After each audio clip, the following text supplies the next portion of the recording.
வணக்கம், நான் உங்கள் தாரா. இது அரக்கனின் அன்னப்பறவைகள் அத்தியாயம் 13. வைதேகியை தனது மௌனத்தின் மூலம் முற்றிலுமாக ஆட்கொள்ளத் தொடங்கினான் அக்னி.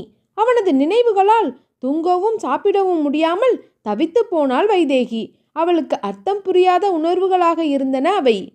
இதற்கிடையில் குருவை அவனது எதிரிகள் பிடித்து வைத்திருக்கிறார்கள் என்ற செய்தி அறிந்த அக்னி அங்கு விரைந்து செல்லவும், அங்கு அவனது பழைய எதிரியான வேலாயுதம் அவனிடம் பல கோரிக்கைகளை வைக்க, அதை அனைத்தையும் செய்து முடித்து குருவை அழைத்து கொண்டு வெளியே வந்த மறுநொடியே குருவை அடைத்து வைத்திருந்த அந்த கட்டிடம் வெடித்து சிதறியது. அப்பொழுதே தெரிகிறது இது அவர்களின் நாடகம் என்று. பின்னர் குருவிற்கு மருத்துவம் முடித்த பிறகு அவனை வீட்டிற்கு அனுப்பி வைத்தவன் தான் மட்டும் தனியாக தன் தாயின் சமாதிக்கு சென்று தன் மனக்குமுறல்களை கொட்டிவிட்டு பின் வீடு நோக்கி வந்து கொண்டிருக்க, தன்னை அறியாமல் கண்களை மூடி வைதேகியை நினைத்தான். அப்பொழுது எதிரே வேகமாக ஒரு லாரி வந்து கொண்டிருந்தது. தன் காதல் மங்கையின் நினைவு தரும் போதையினிலே மூழ்கி போன அக்னி துரதிருஷ்டவசமாக எதிரே வரும் லாரியை கவனிக்காது கண்களை மூடி காரை ஓட்டி கொண்டிருக்க, லாரி டிரைவர் அவ்வப்பொழுதுதான் காரை பார்த்து ஹாரன் அடிக்கவும், அதை சற்றும் எதிர்பார்க்காத அக்னி காரை ஒழுங்காக செலுத்த முடியாமல் தடுமாறினான். அதனால் கார் நேராக சென்று அருகே இருந்த ஒரு புளிய மரம் ஒன்றில் வேகமாக மோதியது. அதில் காரின் முன்பகுதி முற்றிலும் சேதமடைந்து நொறுங்கி போனது. அப்படி இருக்க அக்னியின் நிலையை கேட்கவா வேண்டும்? அவன் தலையில் பலத்த அடி. இரத்தம் ஆறுபோல் ஓடிக்கொண்டிருந்தது. மூச்சு இழுத்து விடவும் சிரமப்பட்டான். ஆங்காங்கே கம்பிகள் அவன் உடலில் பல இடங்களில் பதம் பார்த்திருந்தன. உயிர் ஊசலாடி கொண்டிருக்க லாரியில் இருந்த இருவரும் வேகமாக கீழே இறங்கி வந்தனர். இறங்கி வந்த இருவரில் ஒருவன் உள்ளே இருந்த அக்னியை பார்த்து அதிர்ந்து போனான். அருகில் இருந்தவனிடம், ஏல இவர் யாருன்னு என்று இழுக்க, இன்னொருவனோ, ஏல இதுக்கெல்லாம் இப்போ நேரம் இல்லை, முதல்ல நம்ம இவரை ஆஸ்பத்திரிக்கு கூட்டிகிட்டு போவோம். நான் ஆரம் அடித்தேன்ல, ஆனால் இவர் பார்க்கல போல, எனக்கு ரொம்ப வேதனையாக இருக்குல்ல என்று அவர் கூறியதில் தெரிந்தது எந்த அளவு குற்ற உணர்ச்சி அவரின் மனதில் இருக்கிறது என்று. உடனே இருவரும் அக்னியை தூக்கி அவர்களது லாரியில் அமர வைத்து லாரியை ஓட்டிச் சென்று கொண்டிருந்தனர். அப்பொழுது இன்னொருவன் அக்னியை அடையாளம் கண்டவனாக, ஏல இவர் அக்னி ஐயால, உனக்கு நினைவு இருக்கா? நம்ம முருகேசன் இவர் கம்பெனியில் தான் வாட்ச்மேனாக இருக்கான், அடிக்கடி இவரை பற்றி பேசுவோம்ல என்று கூற, இன்னொருவனும், அட ஆமால, நம்ம பிள்ளைங்க படிக்கிறதுக்கு கூட இந்த மனுஷன்கிட்ட கேட்டு தானேல முருகேசன் காசு வாங்கி கொடுத்தான், இந்த தெய்வத்தை போய் இப்படி இடிச்சிட்டோமேல்ல என்று வருந்தினர். அப்பொழுது அந்த ஓட்டுநரின் நண்பன் தன் போனில் தான் தேவைப்படும் என்று முருகேசனிடம் கேட்டு பதிந்து வைத்திருந்த குருவின் எண்ணிற்கு அழைத்தார். அழைப்பை ஏற்ற குரு, ஹலோ யாரது என்று கேட்க, சாமி நான் யாருன்னு உங்களுக்கு நினைவிருக்காது, ஆனால் இப்போ அது முக்கியம் இல்லை சாமி, அக்னி ஐயாவுக்கு ஆக்சிடெண்ட் ஆயிருச்சு, அவர் காரை கொஞ்சம் தாறுமாறாக ஓட்டிட்டு வந்தார், அப்போ புளிய மரத்தில் என்று நடந்தவை அனைத்தையும் கூற குரு பதறிவிட்டான். டேய் யாருடா நீங்க, வந்தேன்னா உங்களை கொண்டு புதைச்சிருவேன் என்று கத்த, சாமி தப்பா பேசாதீங்க, அவர் எங்களுக்கும் சாமி மாதிரி தான், நாங்கள் ஹாரன் அடித்தோம், ஆனால் கார் ஒரு மாதிரி தடுமாறி தான் ஓட்டிகிட்டு இருந்தார், அவர் பார்க்கல, சத்தியமாக நாங்கள் தண்ணி அடிச்சிட்டுலாம் வண்டி ஓட்டலை சாமி, நீங்கள் வெரசா வாங்க சாமி என்றவாறு அவர் கண் கலங்கியபடி கூறியது குருவிற்கே தெரிந்தது அவர் பொய் சொல்லவில்லை என்று. அதை உணர்ந்தவன் உடனடியாக, சரி இப்போ எங்கே இருக்கீங்க என்றவாறு பதறியபடி கேட்டான் குரு. அவன் பதறியதிலேயே கார் ஓட்டி கொண்டிருந்த பாடிகார்ட்ஸ் எச்சரிக்கையாகிவிட்டான். என்னாச்சுனா என்று கேட்க, அப்புறம் சொல்கிறேன், நீ ஃபஸ்ட்டு இந்த நம்பரை ஜிபிஎஸ்ல ஃபாலோ பண்ணி கார் அங்கே விடு என்றவாறு மட்டும் கட்டளையிட்டு விட்டு அவனிடம், சொல்லு எங்கே கூப்பிட்டு போயிட்டுருக்கீங்க என்று கேட்க, சாமி எங்கள் லாரியில் ஐயா வச்சு ஆஸ்பத்திரிக்கு தான் கூட்டிகிட்டு போயிட்டுருக்கோம், வள்ளியம்மை ஹாஸ்பிட்டல், சீக்கிரமாக வந்துருங்க சாமி, நாங்கள் அங்கே போய் சேர்த்துடுறோம் என்று கூறிவிட்டு ஃபோனை வைத்து விட்டார். அவரே தன் கழுத்தில் போட்டிருந்த துண்டை எடுத்து அக்னியின் தலையில் சுற்றி முதலுதவி செய்தார். ஆனால் அது நிச்சயம் போதவில்லை. ஏனெனில் அவன் உடலெங்கும் அத்தனை காயம். தற்பொழுது தலையில் வழியும் இரத்தத்தை மட்டும் குறைக்க வேண்டும் என்பதற்காக அந்த முதலுதவி செய்திருப்பார் அவர். லாரி வேகமாக சென்று ஆஸ்பத்திரியில் இருக்க, அதற்கு ஒரு நிமிடத்திற்கு முன்பு குரு அங்கு வந்து சேர்ந்து விட்டான். வந்த மறுநொடியே அண்ணா என்று அலறிக்கொண்டே ஓடி வந்தான். கண்களில் அவ்வளவு கண்ணீர். அண்ணா என்னாச்சுண்ணா, இப்போதானண்ணா நல்லா போனீங்க, திடீர்னு என்னாச்சு, அப்படி எதுக்கு கவனம் இல்லாமல் ஓட்டினீங்க என்றவாறு பதறியபடியே ஸ்ட்ரக்சரில் அக்னியை படுக்க வைத்து அதை தள்ளி கொண்டு உள்ளே சென்றான். உள்ளே மருத்துவர்கள் அக்னியை பார்த்தவுடன் கண்டு கொண்டனர். மிஸ்டர் அக்னிபுத்திரன், இவருக்கு என்னாச்சு என்றவாறு குருவிடம் கேட்க, டாக்டர் கார் ஆக்சிடென்ட் ஆயிருச்சு அண்ணனுக்கு, என்ன பண்ணுவீங்களோ ஏது பண்ணுவீங்களோ தெரியாது. அண்ணன் முழுசா குணமாகணும். எங்கேருந்து எந்த டாக்டர் வர சொல்லணும்னு என்கிட்ட உடனே இன்ஃபார்ம் பண்ணுங்க. நான் வர வைக்கிறேன் என்றவாறு குரு பதறவும், சார் சார் கொஞ்சம் பொறுமையா இருங்க. ஃபர்ஸ்ட் அவரை எக்ஸாமைன் பண்ணணும். நாங்கள் எல்லாத்தையும் கம்ப்ளீட்டாக பண்ணிவிட்டு உங்களுக்கு என்னன்னு சொல்கிறோம்.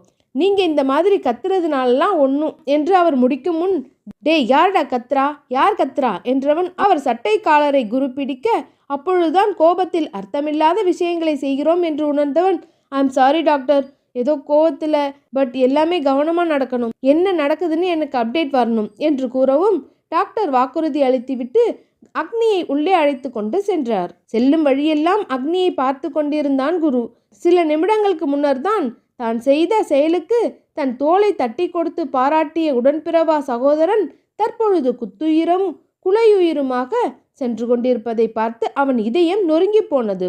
அங்கே உட்கார்ந்து கண்ணீர் வடித்தான்.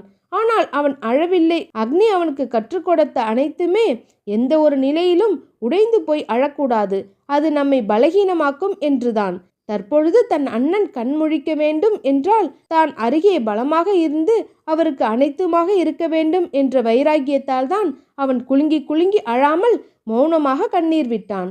அப்பொழுது சுதாரித்தவன் கண்களை மூட தன் அண்ணனும் வைதேகியும் இணைந்த அந்த நொடிகள் கண்முன்னே வந்தது. அண்ணி, அண்ணா ரொம்ப முரட்டுத்தனமானவர் தான், கோவக்காரர் தான், ராட்சசன் தான். ஆனால் உங்களை ரொம்ப விரும்புகிறாரு.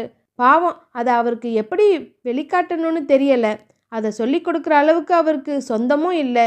அதனால தான் அவர் இவ்வளவு அடாவடியாக உங்ககிட்ட எல்லாத்தையும் வெளிக்காட்டுறாரு. இல்லைனா அவருக்கு என்ன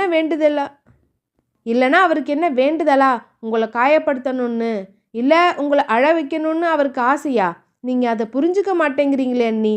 இப்போ நீங்கள் இத்தனை நாள் பேசினதாலேயே அண்ணனுக்கு இப்படி ஆயிடுச்சு. என்றைக்குமே அண்ணன் ஒரு விஷயத்துலேருந்து தடுமாறினதே இல்லை. ஆனால் நீங்கள் எப்போ அண்ணன் வாழ்க்கையில் வந்தீங்களோ அப்போ தான் அவர் வாழ்க்கையில் நிறைய தடுமாற்றமே தொடங்குனுச்சு. அது காதல்னால வருதுன்னு நினச்சி நான் சந்தோஷப்பட்டேன். அண்ணா வாழ்க்கையில் ஒரு வெளிச்சம் வரப்போகுதுன்னு நினச்சி ரொம்பவும் நிம்மதியானேன். ஆனால் அந்த வெளிச்சமே இப்போ அவரோட வாழ்க்கையே மொத்தமாக முடித்து எரித்து சாம்பலாக்கும்னு நினைக்கவே இல்லை. இதெல்லாம் உங்களுக்கு புரியுதா? எப்போ தான் புரிய போகுது? இப்போ பாருங்க, அவர் உயிர் ஊசலாடிட்டு இருக்கு என்றவாறு வாய்விட்டு புலம்பினான் குரு. அப்பொழுது பாடிகார்ட், அண்ணன் அன்னைக்கு கால் பண்ணி என்று அவன் முடிக்கும் முன், எதுக்குடா அவங்களுக்கு கால் பண்ணணும்? அவங்க இதுக்கு தானே ஆசைப்பட்டாங்க. அண்ணா தன்னை விட்டு போகணும்னு தானே நினச்சாங்க. அவங்களுக்கெல்லாம் ஒன்றும் ஃபோன் பண்ண வேணாம். நீ ஒன்றும் சொல்லாமல் வாயை மூடிட்டிரு என்று சத்தம் போட்டான் குரு. இவ்வாறு சற்று நேரம் போயிருக்க வெளியே வந்த டாக்டரோ கையை பிசைந்து கொண்டு நின்றார். வேகமாக டாக்டரிடம் சென்ற குரு, டாக்டர் அண்ணனுக்கு என்னாச்சு என்று படபடப்போடு கேட்கவும் மிகவும் திக்கி திணறி எச்சில் விழுங்கியபடி, மிஸ்டர் குரு, அவரோட நிலைமை ரொம்ப மோசமாக இருக்குது. நீங்கள் என்னை கொன்னே போட்டால் கூட பிரச்சனை இல்லை. ஆனால் என் கையில் இப்போதைக்கு எதுவும் இல்லை. பட் யூஎஸ்ஏலேருந்து ஒரு டாக்டர் நாளைக்கு காலையில் இங்கே வரதா இருக்காரு. அவர் வந்து பார்த்ததும் ஏதாவது சொன்னார்னா கொஞ்சம் ஏதாச்சும் தெரிய வரும். ஆனால் நாங்கள் அவர்கிட்ட ரெஃபர் பண்ணதுலேயுமே அக்னி சாரோட ஹெல்த் ரொம்ப கிரிட்டிக்கலாக தான் சொன்னார். பிகாஸ் ஆக்சிடெண்ட்டில் அவருக்கு பிரெயின் அப்புறம் லிவர் ரெண்டுமே பாதிக்கப்பட்டிருக்கு. கூர்மையான கம்பி அவரோட அடி வயிற்றை கிழிச்சிருக்கு. லிவரில் ரொம்ப பெரிய இன்ஜுரி ஆயிருக்கு. அதனால் அவர் பிழைக்கிறது கொஞ்சம் என்று அவர் கூறி முடிக்கும் முன் அவரை அறைந்தே விட்டான் குரு. யாரடா பிழைக்க முடியாது? என் அண்ணா பிழைச்சி வரணும். என்ன பண்ணுவியோ தெரியாது. என் அண்ணனை பிழைக்க வைடா என்று கத்தினான். டாக்டருக்கு உயிரே இல்லை. காரணம், இதுவரை அக்னியுடன் குரு வந்த அனைத்து பொதுக்கூட்டங்களிலும் மீடியா சந்திப்புகள் அனைத்திலும் அவன் சாந்தமாகவே அக்னியின் அருகே இருக்க, தான் சாந்தமாக அக்னியின் அருகே இருந்ததைத்தான் அனைவரும் பார்த்திருப்பர். அக்னி ஏதேனும் ஆத்திரத்தில் கத்தினாலும் அவனை அமைதிப்படுத்துவது குருதான். ஆனால் இப்பொழுது குருவே இவ்வாறு ஆத்திரத்தில் கத்துவதை கண்ட டாக்டருக்கு ஒரு நிமிடம் பயமாகிவிட்டது. அதற்கு மேலாக அக்னியின் இந்த நிழல் உலக வேலைகள் மற்றும் அவனது மாஃபியா தொழில் பற்றி நிறைய பேருக்கு தெரியாது.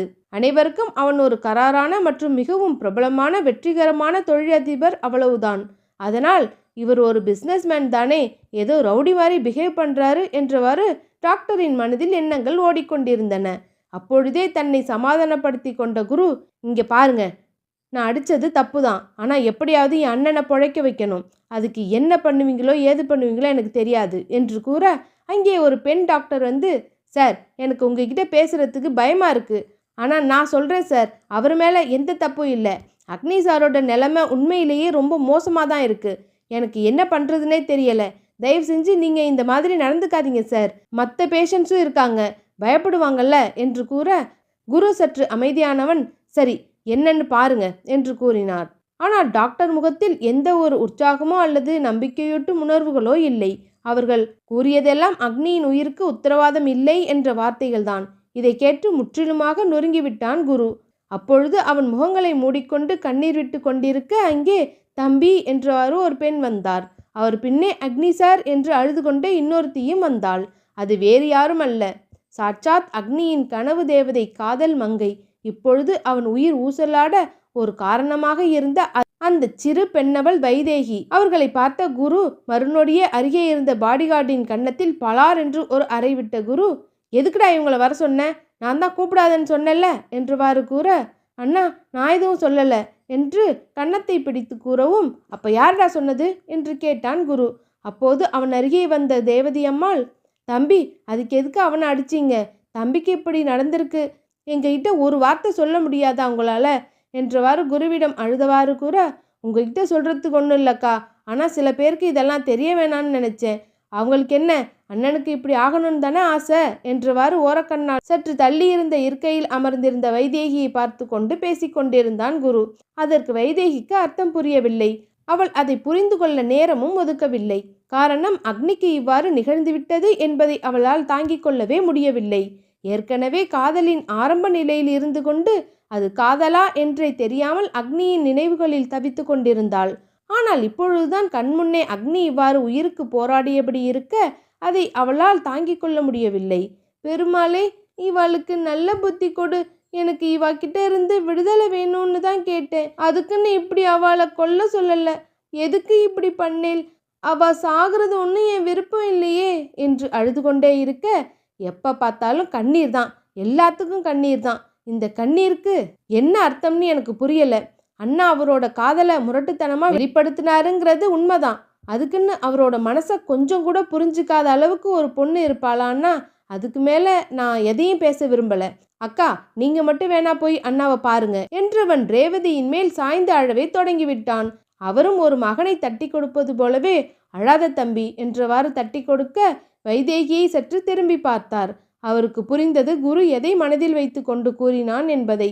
தன்னை சற்று சமாதானப்படுத்தி கொண்டு எழுந்த குருவோ, உன்கிட்ட யாருக்கா சொன்னது என்று கேட்க, அது ஒன்றும் இல்லைப்பா, எங்கள் ஊர்க்கார பையன், அவன் பேர் முருகேசன், நம்ம கம்பெனியில் தான் வாட்ச்மேனாக வேலை பார்க்குறான், அவங்கிட்ட யாரோ சொல்லியிருக்காங்க போல, அப்படி தான் எனக்கு தெரிஞ்சுது. முதல்ல நான் நம்பலை, அதுக்கப்புறம் ஹாஸ்பிட்டல் அட்ரஸ்க்கு ஃபோன் பண்ணி கேட்டேன், ஏன்னா நீ ஃபோன் எடுக்கலை, இந்த பாடிகார்ட் தம்பியும் ஃபோன் எடுக்கலை, அதனால் அது கேட்டதும் பதறி அடிச்சுட்டு டிரைவர் கூட வந்தோம்ப்பா என்று கூறியவர், தம்பி அப்புறம் அந்த பிள்ளைய திட்டாத, அது ரொம்ப பதறி போயிருச்சு பாவம், அதுக்கு என்ன தெரியும், நீ பாட்டுக்கு பேசுகிற, அதை பாரு எப்படி உட்கார்ந்து அழுதுட்டுருக்குன்னு என்று சற்று தொலைவில் அழுது கொண்டிருந்த வைதேகியை காட்டினார். இல்லைக்கா அது என்று குரு கூற வர, தம்பி நீ இஷ்டத்துக்கு பேசக்கூடாது, 1000 தான் இருந்தாலும் அக்னி தம்பி பண்ணது தப்பு. இந்த காலத்தில் ஊர் உலகம் தெரிஞ்ச தைரியமான பொண்ணுக்கிட்ட இந்த மாதிரி நடந்துக்கிட்டாலே கொஞ்சம் பயப்படுவாங்க, இதுக்கு உலகமே தெரியாதுப்பா, புள்ளப்பூச்சி 4 சவத்துக்குள்ளே பஜனை பாடிட்டு துளசி செடியை சுற்றி வந்தது, தாத்தா சொல்லி கொடுத்தது தான் உலகம்னு கோவில் குளத்தை சுற்றி வந்த பொண்ணு, அப்படிப்பட்ட பிள்ளையை இப்படி தூக்கிட்டு வந்தா பயப்படாமல் என்னதான் பண்ணும், அதுக்கு தம்பி கொஞ்சம் அவகாசம் கொடுத்துருக்கணும், ஏன்னா தம்பி பார்த்து வளர்ந்த விஷயங்கள் அவரை மாற்றிருக்குன்னு 1000 காரணம் சொன்னாலும் புரிஞ்சுக்கிறதுக்கு அவளுக்கு என்ன வழி இருந்துச்சு சொல்லு, அதனால் அவளை திட்டாதப்பா, தம்பியை இப்படி பார்த்தாவது அவளுக்கு ஏதாவது தோணலாம் இல்லையா, கொஞ்சம் அமைதியாக இருப்பா என்று தெளிவாக ரேவதி அக்கா புரிய வைக்கவும், அப்பொழுதுதான் இவ்வளவு நேரம் பேசியதெல்லாம் ஒரு முட்டாள்தனமான வார்த்தைகள் என்பதை குரு உணர்ந்தான். இவ்வாறே இரவு பொழுது கடந்திட அதிகாலை 5 மணிக்கு நேற்று டாக்டர் கூறிய சீஃப் சர்ஜன் அமெரிக்காவிலிருந்து அங்கே வந்தார். வந்ததும் குருவை பார்த்து நம்பிக்கையாக 4 வார்த்தை கூறியவர் உள்ளே வேகமாக சென்று 1-2 மணி நேரம் கழித்து திரும்பி வந்தார். நம்பிக்கையோடு காத்திருந்த குருவிற்கு அதிர்ச்சியூட்டும் வார்த்தைகளே வந்திருந்தது. Mister Guru, I am so sorry to say this. எங்களுக்கு நம்பிக்கை இல்லை, அவரை காப்பாற்ற முடியும்னு எங்களுக்கு தோணலை, அடி ரொம்ப பலமாப்பட்டிருக்கு, மேஜர் பார்ட்ஸ் எல்லாமே அங்கே இங்கே காரில் இருக்கிற கம்பிலாம் குத்தி காயமாயிட்டு இருக்குது, ஒன்றை குணப்படுத்த போய் மற்ற உறுப்புகள் எல்லாம் டேமேஜ் ஆகவும் வாய்ப்பு இருக்குது, நிறைய பிளட் லாஸ் வேற, அதனால கண்டிப்பா என்று அவர் கூறி முடிக்கும் முன்பே குரு கன்னை எடுக்க போக ரேவதி தடுத்தார். தம்பி அமைதியாயிரு, இவங்க என்ன பண்ணுவாங்க? ஐயா சாமி, என் தம்பிய என்று அவர் குருவை அமைதிப்படுத்திவிட்டு டாக்டரிடம் கூற, நாங்கள் எங்களால் முடிஞ்சதை முயற்சி பண்ணி பார்த்துட்டோம். ஆனால் எங்களால் இனிமேல் ஒன்றும் பண்ண முடியாதுமா. நீங்கள் வேணா கொஞ்ச நேரம் அவர் கூட போய் என்று கூறி முடிக்கும் முன்பே வைதேகி அக்னி சார் என்று வேகமாக அழுது கொண்டே உள்ளே ஓடினாள். பார்த்த இருவருக்குமே அதிர்ச்சி.